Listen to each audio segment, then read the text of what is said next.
খুতবা চলা অবস্থায় আদেশ নিষেধ করা যাবে কি? কাউকে কথা বলতে দেখলে নিষেধ করা যাবে কি? খুতবা চলা অবস্থায় উপস্থিত মুসল্লিদের জন্য চুপ থেকে মনোযোগ সহকারে খুতবা শ্রবণ করা শোনা ওয়াজিব।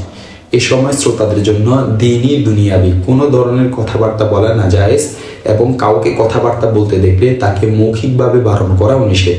মুসল্লিদের জন্য এ সময় শরীয়তের হুকুম হলো চুপ থাকা এবং মনোযোগ সহকারে খুতবা শ্রবণ করা। হাদিস শরীফের মধ্যে এসেছে, রাসূলুল্লাহ সাল্লাল্লাহু আলাইহি ওয়াসাল্লাম ইরশাদ করেছেন, ইমাম খুতবা দেওয়ার সময় তুমি যদি ফাঁসের ব্যক্তিকে বলো চুপ থাকো, তবে তুমি তা একটি অনর্থক কাজ করলে। দেখতে পারেন সহিহ বুখারী হাদিস নং 934। সুতরাং খুতবা চলা অবস্থায় শ্রোতাদের জন্য মৌখিকভাবে সৎ কাজের আদেশ এবং অসৎ কাজ থেকে নিষেধ করার কোনো সুযোগ নেই।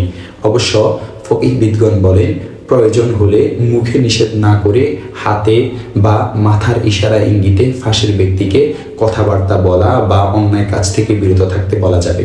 দেখতে পারেন হালওয়াতুল মুজাল্লি 2 নং খণ্ড 546 নং পৃষ্ঠা, আব্দুল মুখতার 2 নং খণ্ড 159 নং পৃষ্ঠা। কেননা ইশারা ইঙ্গিতে নিষেধ করার বিষয়টি একাধিক সাহাবা তাবেঈর আমল ও আসার দ্বারা প্রমাণিত আছে। তোর মধ্যে উল্লেখযোগ্য হলেন আব্দুল্লাহ ইবনে ওমর রাদিয়াল্লাহু তাআলা আনহু, আব্দুর রহমান ইবনে আবি লাইলা এবং জায়েদ বিন সুহান, সুফিয়ান সাউরি, আলকামা, ইব্রাহিম নখঈ প্রমুখ। দেখতে পারেন মুসান্নিফ ইবনে আবি শাইবা হাদিস নং 5259 থেকে 5263 পর্যন্ত।